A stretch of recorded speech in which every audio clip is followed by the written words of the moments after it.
Immortal and Martial Dual Cultivation, episode 336. Untuk melihat video selengkapnya, sahabat bisa kunjungi playlist yang telah Sabta Novel sediakan. Yuk mari, kita berimajinasi bersama dan masuk ke alur ceritanya.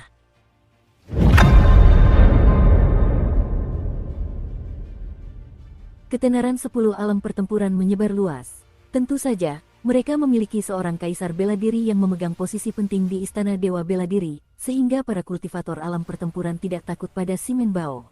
Selain itu, kaisar bela diri klan Simen tidak akan keluar dan memberi mereka pelajaran atas masalah sepele ini. Semua orang mengerti betul betapa berharganya waktu seorang kaisar bela diri. Dan Tianyu bahkan lebih acuh tak acuh. Dia menyeringai sinis dan berkata, orang tua ini adalah kultivator sembarangan. Jika keadaan terburuk terjadi, aku akan meninggalkan domain Tianwu.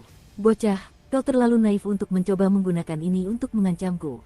Tatapan Simen Bao menjadi kabur saat amarah membara di matanya. Buah tanda naga ini memiliki daya tarik yang kuat bagi kultivator seperti dia yang tidak menempa tubuh fisik. Yang mereka inginkan adalah tidak perlu lagi menahan rasa sakit akibat melatih tubuh sambil mendapatkan kekuatan sebesar 150 ton, setara dengan peningkatan kekuatan keseluruhan mereka secara instan sebesar 10%. Simen Bao berkata dengan sungguh-sungguh, berikan buah tanda naga ini kepadaku, dan jika kalian memperebutkan barang lain nanti, aku, Simen Bao, akan melakukan yang terbaik untuk membantu. Niu Deng tertawa terbahak-bahak, dan kilatan ganas terpancar dari matanya. Dia berkata dingin, Simen Bao, jujur saja, kita semua tahu seperti apa dirimu. Kredibilitasmu tidak ada nilainya sama sekali. Kami, para kultivator alam pertempuran, terlahir kuat secara alami. Bantuan buah tanda naga akan seperti memberi sayap pada seekor harimau. Buah tanda naga ini pasti akan menjadi milikku. Yang lain bisa melupakannya. Dan Tianyu tersenyum dan berkata, yah, ini kebetulan yang tidak menguntungkan. Orang tua ini memiliki seorang teman yang fokus pada penguatan tubuh. Aku bisa menggunakan buah tanda naga ini untuk menukarnya dengan harta yang sudah lama kuinginkan. Orang tua ini tidak akan memberikan buah tanda naga ini kepada siapapun. Aura ketiganya melonjak, tak memberi jalan sama sekali. Pertempuran besar akan dimulai hanya dengan percikan api. Ketika Xiao Chen, yang berdiri di atas batu yang agak jauh, melihat semua ini, dia tersenyum lembut dan berkata, buah tanda naga, sungguh tak terduga, aku langsung menemukan benda sebagus ini, bahkan sebelum mencapai kedalaman gua naga sejati. Mengaum, raungan naga keluar dari dada Xiao Chen saat dia mendorong bayangan naga biru dan mengeksekusi cambuk ekor naga biru. Menggambarkan lengkungan besar, dia bergerak secepat angin, melewati semua orang di atasnya. Dia langsung tiba di atas buah tanda naga bahkan sebelum ketiga orang itu menyadarinya. Xiao Chen mengulurkan tangan kanannya, dan sebuah kekuatan hisap keluar darinya, menarik buah tanda naga ke arahnya. Cambuk ekor naga biru melontarkan Xiao Chen seperti embusan angin kencang yang bertiup sangat cepat. Simen Bao dan dua orang lainnya dipenuhi energi saat mereka saling menatap tajam. Namun, perhatian mereka terhadap buah tanda naga menurun drastis, memberikan kesempatan ini kepada Xiao Chen.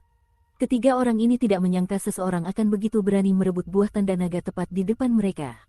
Saat ketiganya bereaksi, buah tanda naga telah mendarat di tangan Xiao Chen dan memasuki cincin semesta. Melihat buah tanda naga direbut, Simen Bao langsung marah dan meraung, dari mana benda ini datang? Berani-beraninya dia merebut milikku, milik Simen Bao. Kiang, Simen Bao menghunus pedangnya, dan gelombang ki pedang yang membawa niat pedang yang besar mengeluarkan suara mendengung saat melesat ke arah Xiao Chen. Energi pedang ini tampak seperti pilar besar, seperti pelangi panjang yang menembus udara. Kekuatannya menyapu tempat itu, seolah tak terbendung. Wajah Niu Deng berubah muram saat dia segera melompat dan mengepalkan tinjunya. Kemudian, dia mengaktifkan garis keturunan raksasa kuno dalam dirinya dan meraung dengan kekuatan yang luar biasa. Secercah cahaya menyeramkan terpancar dari mata dan Tianyu. Dia menghunus pedang pendek dan tiba-tiba, diam-diam muncul di belakang Xiao Chen. Pedang pendek itu memancarkan cahaya dingin. Tanpa diduga, dan Tianyu bermaksud untuk langsung memotong lengan Xiao Chen yang mengenakan cincin semesta.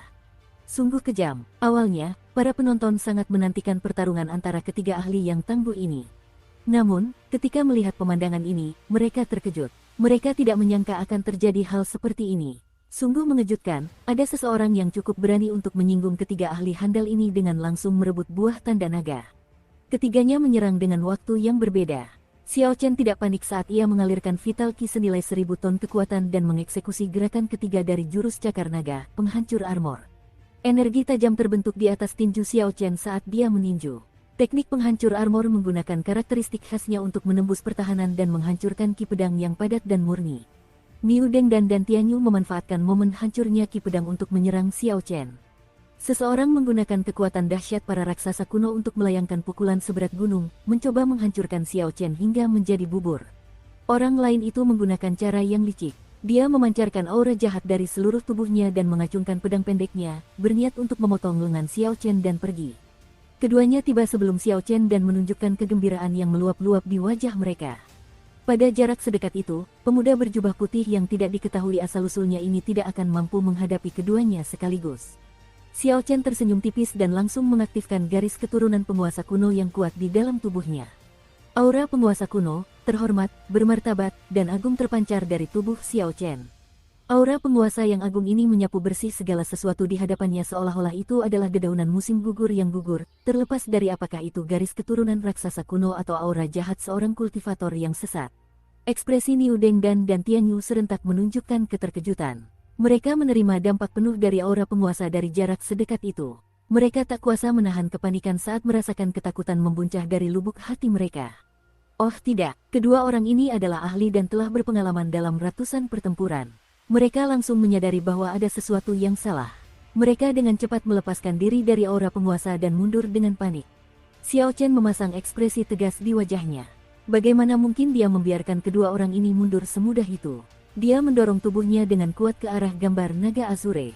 Kemudian dia menyalurkan ki vital senilai 1000 ton kekuatan ke kaki kanannya.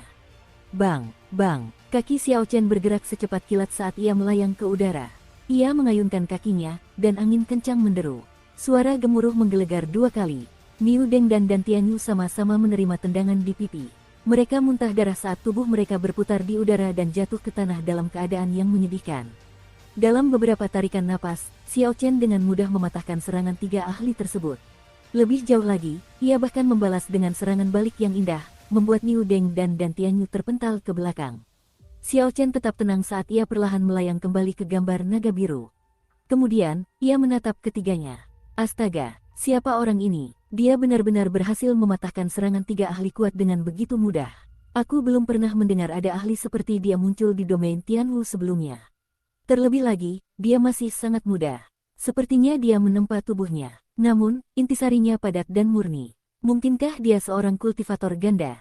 Orang-orang di sekitarnya tercengang. Wajah mereka semua menunjukkan keraguan saat memandang Xiao Chen yang tenang. Mereka tidak mengerti kapan seorang ahli seperti itu muncul di domain Tianwu. Ketika si Menbao melihat penampilan Xiao Chen dengan jelas, dia menjadi sangat marah. Niat membunuh terpancar dari matanya seperti banjir saat dia berkata dengan dingin, "Kau. Pertama, kau melukai orang-orang klan Simenku. Sekarang, kau datang untuk merebut buah tanda nagaku. Sepertinya kau sudah bosan hidup." Wajah Xiao Chen berubah muram. Alasan mengapa dia tidak langsung pergi setelah mendapatkan buah tanda naga sebagian besar adalah agar dia bisa memberi pelajaran pada si Menbao ini. Para kultivator klan Simen sangat arogan. Pertama, mereka ingin merebut buah inti bumi milik Xiao Chen, kemudian setelah gagal, mereka mencoba menyergapnya, ingin membunuhnya. Xiao Chen memang bukan orang yang baik hati. Jika seseorang datang untuk mengganggunya, dia tidak akan tinggal diam. Siu, angin kencang bertiup. Di luar dugaan, Xiao Chen mengambil inisiatif untuk menyerang. Auranya seperti naga yang mengamuk saat dia menyerbu si Menbao tanpa menunggu si Menbao selesai berbicara. Gambar naga biru muncul di tinjunya. Kepala naga itu meraung dan menyerang si Menbao. Si Menbao tersenyum dingin, dan cahaya pedang meredup. Dia menyalurkan kuintesens yang sangat besar ke pedangnya dan menebas kepala naga, mencoba menghancurkannya. Namun, Xiao Chen bukan lagi Xiao Chen seperti 6 bulan yang lalu. Energi vitalnya telah melampaui 1000 ton kekuatan. Bagi Vital Ki, setiap 500 ton kekuatan adalah ambang batas yang harus dilewati. Setiap kali ambang batas terlampaui, akan ada peningkatan kualitatif. Meskipun kekuatan fisik Xiao Chen hanya meningkat 10 ton, kini kekuatannya berada pada level yang sama sekali berbeda. Kepala naga dan cahaya pedang bertabrakan, tidak saling memberi jalan. Tabrakan itu menghasilkan ledakan dahsyat. Angin kencang menerpa sekitarnya dan menerbangkan banyak debu. Pukulan dan serangan pedang berakhir imbang. Xiao Chen membuka tangan kirinya menjadi cakar dan melangkah maju. Kemudian, dia dengan ganas mengayunkan cakar naga mengamuk ke dada si Menbao. Wajah si Menbao dipenuhi keheranan. Dia tidak mengerti bagaimana Xiao Chen bisa berkembang begitu cepat. Hanya dengan menggunakan Vital Ki, Xiao Chen sekarang bisa bertarung imbang dengannya. Namun, cakar naga biru itu sudah tiba. Simen Bao tidak punya banyak waktu untuk berpikir. Dia mendorong tubuhnya ke tanah dan mundur, mencoba menjauhkan diri dari Xiao Chen. Xiao Chen dengan bebas berganti-ganti antara tinju dan cakar. Sosoknya bergerak seperti bayangan, tidak memberi Simen Bao kesempatan untuk melarikan diri, memaksanya untuk terus mundur. Satu kepalan tangan dan satu cakar, keduanya dengan kekuatan 1000 ton. Seketika ki vital meledak, seluruh gua bergetar, berguncang tanpa henti. Batu-batu berjatuhan dari langit-langit. Niu Deng dan Dan Tianyu sudah bangun sejak lama. Ketika mereka melihat Xiao Chen berkelahi dengan Simen Bao, mereka tidak melakukan apapun untuk membantu. Kedua orang ini hanya mengamati dengan mata berbinar, menunggu kesempatan. Bagi keduanya, Simen Bao dan Xiao Chen sama-sama merupakan saingan. Jika Simen Bao dan Xiao Chen bertarung sampai mati, itu akan menjadi hasil terbaik bagi mereka berdua. Ekspresi Simen Bao semakin tidak enak dilihat. Setelah Xiao Chen mendekat, Simen Bao tidak lagi memiliki kesempatan untuk melawan. Dia hanya bisa terus menghindar, sama sekali tidak ada kesempatan untuk menjauhkan diri dari mereka. Terpojok, Simen Bao berteriak, Dan Tianyu, Niu Deng, berapa lama lagi kalian berdua akan terus menonton? Sialan, aku akan segera tertindas. Niu Deng dan Dan Tianyu tak kuasa menahan keterkejutan di wajah mereka. Siapakah Simen Bao? Dia adalah seseorang yang hanya kalah dari 7 raksasa di antara generasi muda domain Tianwu. Simen Bao selalu bersikap arogan dan tidak masuk akal. Tanpa diduga, ia terpojok sedemikian rupa hingga harus memohon seperti itu. Dan Tianyu berkata dengan muram, mari kita bekerja sama untuk mengalahkan bocah ini dulu. Kita bisa memperebutkan buah tanda naga nanti. Niu Deng mengusap jejak kaki di pipinya dengan tangan kanannya sambil memasang ekspresi serius di matanya. Kemudian, dia mengangguk dengan penuh semangat. Xiao Chen telah memantau keduanya dengan indera spiritualnya. Dia sangat menyadari tindakan mereka. Tatapannya berubah dingin saat dia menghentikan pertarungan dengan Simen Bao. Dia melemparkan pukulan penghancur armor dan menghancurkan perisai quintessence pelindung Simen Bao, lalu menggunakan merebut hati. Xiao Chen menekuk jari-jarinya membentuk cakar dan menekannya ke arah dada Simen Bao. Dang, jari-jarinya mengenai sesuatu yang keras. Serangan yang seharusnya mematikan itu gagal. Xiao Chen hanya membuat Simen Bao terlempar ke belakang sambil memuntahkan darah. Sepertinya dia mengenakan rompi dalam yang luar biasa. Xiao Chen sedikit mengerutkan kening dan menduga bahwa Simen Bao mengenakan harta rahasia pelindung. Setelah memberikan tatapan dingin kepada Simen Bao yang terjatuh, dia mengabaikannya. Gambar naga Asure di bawah Xiao Chen berputar dan membawanya berkeliling. Dia menatap Niu Deng dan Dan Tianyu yang kembali menyerang, lalu dengan lambaian tangan kirinya, pedang bayangan bulan muncul di tangan kanannya. Bekerja sama hanya pada saat ini sudah agak terlambat. Kini, Niu Deng dan Dan Tianyu tidak lagi menahan diri. Mereka berdua mengeluarkan teknik bela diri tingkat surga mereka. Xiao Chen menatap dengan tenang, tanpa menunjukkan rasa takut. Dia diam-diam mengalirkan intisari naga melayang miliknya. Intisari yang sangat besar itu dengan cepat mengalir di sekeliling tubuhnya seperti sungai yang deras. Naga tersembunyi di kedalaman, sang bangsawan merencanakan sebelum bertindak, naga melayang. Sang naga melayang menembus 9 langit, mengguncang dunia. Energi yang meluap mengalir melalui tubuh Xiao Chen. Roh bela diri naga Asure yang tersembunyi di dantian Xiao Chen tiba-tiba bergerak dan melompat keluar. Xiao Chen juga melangkah maju di udara. Dia perlahan mengangkat kakinya dan melangkah turun. Namun, ruang angkasa bergetar dan berguncang saat dia melakukannya. Roh bela diri naga Asure menyerbu keluar. Tepat sebelum roh itu meninggalkan tubuh Xiao Chen menghunus pedangnya. Xiao Chen berubah menjadi naga sejati dan menyatu dengan pedang seolah-olah dia adalah naga sejati yang telah lama bersembunyi. Kemudian, dia melesat ke atas. Cahaya pedang yang tajam itu tampak seperti naga sejati yang melayang tinggi sambil mengayunkan cakar naganya dengan penuh amarah. Naga yang melayang tinggi, perpaduan sempurna antara manusia dan pedang. Tidak ada celah. Saat ini, Xiao Chen bagaikan seekor naga yang terbang tinggi. Tak seorang pun bisa menghentikannya, tak seorang pun bisa menghalangi jalannya. Pedangnya adalah cakar naga ini. Xiao Chen kini sepenuhnya memahami perasaan terhadap Soaring Dragon yang selama ini tidak dapat ia rasakan. Pikirannya benar-benar jernih. Ia tidak melihat apapun selain Niu Deng dan Dan Tianyu, yang juga sedang mengeksekusi teknik bela diri tingkat surga mereka. Bang! Teknik pedang yang tiada duanya melesat dan menghancurkan teknik bela diri tingkat surga yang belum sempurna milik Niu Deng dan Dan Tianyu. Semua teknik bela diri itu adalah teknik bela diri tingkat surga. Namun, salah satu dari mereka telah menguasai tekniknya sementara yang lain hanya sekadar berlatih. Saat ini, mereka semua belum berada pada level yang sama. Pada saat itu, jika dilihat dari kejauhan, Xiao Chen tampak seperti naga sejati. Ia membawa kekuatan yang tak tertandingi saat melayang ke atas. Niu Deng dan Dan Tianyu sempat menahan Soaring Dragon sebelum terlempar mundur. Ki pedang liar itu dengan mudah menembus perisai quintessence pelindung keduanya. Kemudian, ki itu meninggalkan banyak luka di tubuh mereka, menyebabkan darah berceceran di mana-mana. Luka-luka mengerikan memenuhi tubuh keduanya. Luka-luka itu sangat dalam hingga tulang terlihat, menyebabkan rasa sakit yang luar biasa. Kiang, Xiao Chen menghunus pedangnya dan menyarungkannya, akhirnya, dia berbalik. Berdiri dengan tenang di udara, dia memandang dua orang yang mengerang di tanah, lalu ke arah Simen Bao, yang ketakutan setengah mati, tidak jauh dari situ. Secercah kekecewaan samar terlintas di mata Xiao Chen, tetapi dia tetap diam. Setelah beberapa saat, dia menunggangi wujud naga biru dan pergi jauh hingga dia tak lebih dari siluet di mata semua orang. Saat itu, orang-orang ini tidak menyadari bahwa mereka hanya bisa terus mengejar Xiao Chen mulai sekarang. Begitu Xiao Chen melampaui mereka, mereka tidak akan pernah bisa menyusul. Simen Bao cukup gelisah. Dia memperhatikan jejak kekecewaan di mata Xiao Chen. Tatapan itu menunjukkan penghinaan terhadapnya. Simen Bao adalah talenta luar biasa, hanya lebih lemah dari 7 raksasa, namun seorang pendekar berjubah putih tanpa nama memandang rendah dirinya. Kegelisahan Simen Bao memperparah lukanya, ia tak kuasa menahan batuk hebat. Semakin keras ia batuk, semakin sakit rasanya. Pada akhirnya, ia benar-benar memuntahkan seteguk darah. Sebenarnya, Simen Bao tidak tahu bahwa sebelum kultivasi vital Ki Xiao Chen meningkat, Xiao Chen sudah bisa melarikan diri darinya dengan mudah. Xiao Chen tidak sesederhana yang dibayangkan Simen Bao. Kini, kultivasi Xiao Chen telah meningkat, dan dia telah memurnikan intisarinya 2 kali lagi. Energi vitalnya melampaui ambang batas 1000 ton. Lebih jauh lagi, dia memahami esensi naga melayang.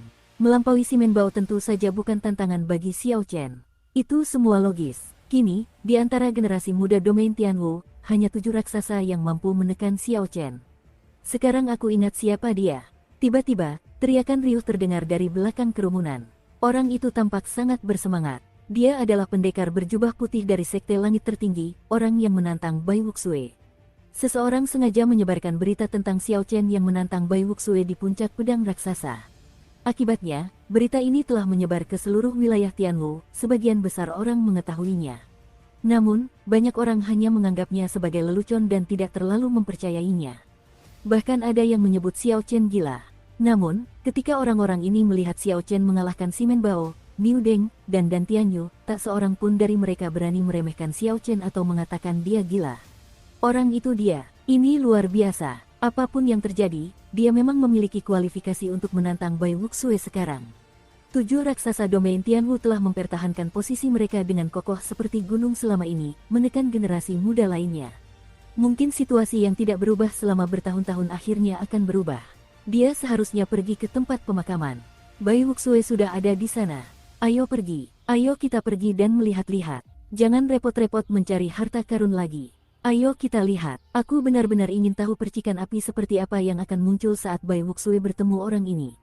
Para murid sekte itu menjadi sangat bersemangat. Mereka tidak bisa menahan diri untuk tidak bersemangat. Mereka semua menghentikan perburuan harta karun dan segera menuju ke arah yang telah dilalui Xiao Chen. Tak lama kemudian, semua kultivator lainnya menghilang, hanya menyisakan Simen Bao, Niu Deng, dan Dan Tianyu. Tempat itu pun menjadi sunyi. Sebelumnya, ketiganya hampir terlibat dalam pertempuran besar, yang menjadi fokus perhatian semua orang di sini. Tak seorang pun menyangka bahwa dalam sekejap mata, Xiao Chen akan mencuri perhatian. Tak seorang pun peduli dengan ketiga orang itu, yang telah sepenuhnya kehilangan minat penonton. Niu Deng berusaha berdiri, amarahnya yang sebelumnya telah lenyap. Dengan ekspresi yang sangat tenang, dia menegur dirinya sendiri, makna di balik teknik bela diri tingkat surga adalah yang terpenting. Aku harus kembali dan memahami teknik bela diri tingkat surga milikku sendiri dengan benar. Jika tidak, aku tidak akan berharga bahkan seperti kentut anjing. Setelah mengatakan itu, Niu Deng tidak peduli dengan hal lain. Dia malah berbalik dan menyerah pada pertemuan kebetulan lainnya di Gua Naga Sejati. Mungkin ini adalah pertemuan kebetulan terbaik baginya, sesuatu yang akan mendorongnya lebih jauh dalam kultivasinya, sesuatu yang lebih unggul dari harta karun apapun. Simen Bao juga merasakan dampak yang mendalam. Dia bergumam, akhirnya aku mengerti perbedaan antara 7 raksasa dan diriku. Seorang ahli yang hanya lebih lemah dari 7 raksasa di domain Tianwu, dia menertawakan dirinya sendiri dengan nada mengejek dan berkata, dulu saya pikir ini gelar yang hebat. Tapi sekarang kalau dipikir-pikir, ini hanyalah lelucon. Jumlah orang yang lebih lemah dari 7 raksasa setidaknya 80, bahkan mungkin 100. Namun, hanya ada 7 dari 7 raksasa. Lalu, apa artinya saya? Merasa sangat lelah secara mental, si Menbao menggelengkan kepalanya. Kemudian, dia mengikuti jejak Niu Deng dan kembali. Mungkin kehilangan buah tanda naga ini bukanlah hal yang buruk. Sekarang, hanya Dan Tianyu yang tersisa. Dia tidak bisa begitu saja meninggalkan segalanya. Usianya sudah lanjut dan dia harus menggunakan kesempatan ini untuk menemukan peluang menembus ke tingkat setengah bijak. Jika Dan Tianyu tidak dapat memanfaatkan kesempatan ini, dia akan tetap terjebak di puncak tingkat akhir Raja Bela Diri tingkat unggul selamanya. Di tempat pemakaman itu terdapat sisa-sisa naga sejati. Namun, persaingan di sana akan terlalu ketat. Aku tidak akan bisa mendapatkan barang bagus apapun. Untungnya, semua orang sudah meninggalkan tempat ini. Aku hanya akan melihat-lihat di sekitar sini. Dan Tianyu mengobati luka-lukanya dan mulai mencari-cari. Dia berharap menemukan beberapa harta karun yang terlewatkan oleh orang lain dan menukarkannya dengan sumber daya kultivasi. Xiao Chen berdiri di atas gambar naga biru yang bergerak naik turun. Dengan peta sebagai panduannya, dia maju dengan sangat cepat. Tempat pemakaman itu menyimpan jenazah naga sejati. Kerangka naga sejati dan seluruh tubuhnya adalah harta karun. Hanya satu tulang naga sejati saja sudah cukup untuk menempa beberapa senjata tulang berkualitas tinggi. Tulang itu juga bisa digiling menjadi bubuk dan digunakan dalam pembuatan lebih banyak pil obat langka. Sebagian tulang belakang naga sejati dapat digunakan untuk menempa cambuk tulang, yang akan menjadi senjata ampuh. Sejauh yang Xiao Chen ketahui, yang dia butuhkan hanyalah tulang punggung naga sejati untuk sumsum naga yang tersembunyi di dalamnya. Namun, itu akan bergantung pada keberuntungannya. Tidak setiap sisa-sisa naga sejati memilikinya. Jika tidak ada hal yang mengejutkan, semua ahli setengah bijak dalam pelatihan pengalaman ini akan berada di tempat pemakaman ini. Ini termasuk tidak hanya 7 raksasa benua Tianwu dan kultivator lepas, tetapi juga kultivator lepas dari ras iblis. Jelas sekali bahwa pertempuran di tempat pemakaman itu akan sangat sengit. Di bawah pengawasan begitu banyak setengah bijak, akan sangat sulit bagi Xiao Chen untuk mendapatkan sumsum naga. Tidak diketahui apakah dia akan mampu mendapatkan apa yang diinginkannya. Setelah sekitar 7 atau 8 menit, area pemakaman muncul di hadapan Xiao Chen. Gua ini sangat luas. Jika kita mendongak, langit-langitnya setidaknya setinggi 1 kilometer. Aura pekat seekor naga sejati meresap ke dalam gua yang sangat besar itu. Kekuatan naga yang dahsyat melayang di sekitar tempat itu, membuat sulit bernapas. Terdapat 5 sisa naga sejati di sana. Setiap sisa naga sejati diperebutkan setidaknya oleh 2 tim yang bersaing sengit. Hal ini terutama berlaku untuk sisa-sisa naga sejati di tengah. Itu adalah yang terbesar dan terdapat 7 atau 8 setengah bijak yang bertarung sengit di sana. Para kultivator lain tidak berani mendekat sembarangan. Berbagai macam fluktuasi energi menyebar di udara, tanpa berhenti sedetik pun. Senjata-senjata berbenturan tanpa henti. Tempat itu tampak sangat kacau. Sesekali, jeritan menyedihkan para kultivator terdengar. Semua orang membunuh hingga mata mereka merah demi harta paling berharga di gua naga sejati ini. Xiao Chen melihat sekeliling dan akhirnya menemukan Sui Lingling. Saat ini Sui Lingling memimpin Hu Hai dan yang lainnya dalam pertempuran melawan Bai Wuxue dan murid-murid Sekte Yin Ekstrim lainnya untuk memperebutkan salah satu sisa naga sejati.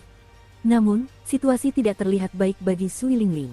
Meskipun ia bertarung seimbang dengan Bai Wuxue, Hu Hai dan yang lainnya semakin terdesak oleh kelompok murid Sekte Yin Ekstrim. Situasinya tampak genting. Jika para pewaris sejati Sekte Yin Ekstrim mengalahkan Hu Hai dan yang lainnya, mereka akan bebas pergi dan membantu Bai Wuxue, memecah kebuntuan antara Bai Wuxue dan Sui Lingling. Pada saat itu, Sui Lingling dan kelompoknya tidak akan mampu mendapatkan sisa-sisa naga sejati. Ketika Xiao Chen menyadari kehadiran Wang Cheng, dia berhenti sejenak untuk menekan niat membunuh di dalam hatinya. Kemudian, dia menggenggam pedang bayangan bulan dan dengan tenang terbang menuju Sui Lingling dan yang lainnya. Sekte Yin Ekstrim, sekte peringkat 9 terbesar di utara, memiliki 2 kaisar bela diri yang terkenal dan sumber daya yang melimpah. Sekte ini lebih kuat daripada sekte langit tertinggi. Para pewaris sejati Sekte Yin Ekstrim sedikit lebih kuat daripada sekte langit tertinggi. Hu Hai, Jun Si, Wang Cheng, dan Chen Xiao masing-masing menghadapi satu orang. Namun, mereka kesulitan melawan lawan mereka masing-masing. Hu Hai dan yang lainnya telah mengalami beberapa luka di tubuh mereka, dan kemampuan bertarung mereka pun menurun akibatnya. Situasinya berbahaya. Hehe, Hu Hai, kau tak akan mampu bertahan lebih lama lagi. Menyerah saja, naga sejati yang tersisa ini akan menjadi milik Sekte Yin Ekstrim kita. Lawan Hu Hai adalah seseorang yang tinggi dan kurus, mengenakan jubah biru dan memegang pedang di tangannya. Dia menggunakan teknik pedang yang luar biasa dan kultivasi yang mendalam untuk menekan kapak besar Hu Hai, sehingga tidak memungkinkannya untuk menampilkan potensi penuhnya. Pertama-tama, kapak besar membutuhkan ayunan lebar dan momentum yang besar. Jika tidak ada yang menghalangi, itu adalah senjata yang sangat mematikan. Namun, saat ini, Hu Hai harus merunduk dan menghindar dengan cepat, dia hanya bisa bertahan secara pasif. Pendekar pedang Sekte Yin ekstrim itu mendikte ritme pertempuran. Dia memaksa Hu Hai ke dalam keadaan yang sangat menyedihkan. Ketika Hu Hai lengah, dia merobek intisari pelindung Hu Hai dan meninggalkan luka pedang lainnya. Hu Hai mengertakkan giginya dan tidak mengatakan apapun. Dia berusaha sekuat tenaga untuk menahan serangan lawannya, mencoba mencari kesempatan untuk membalikkan keadaan.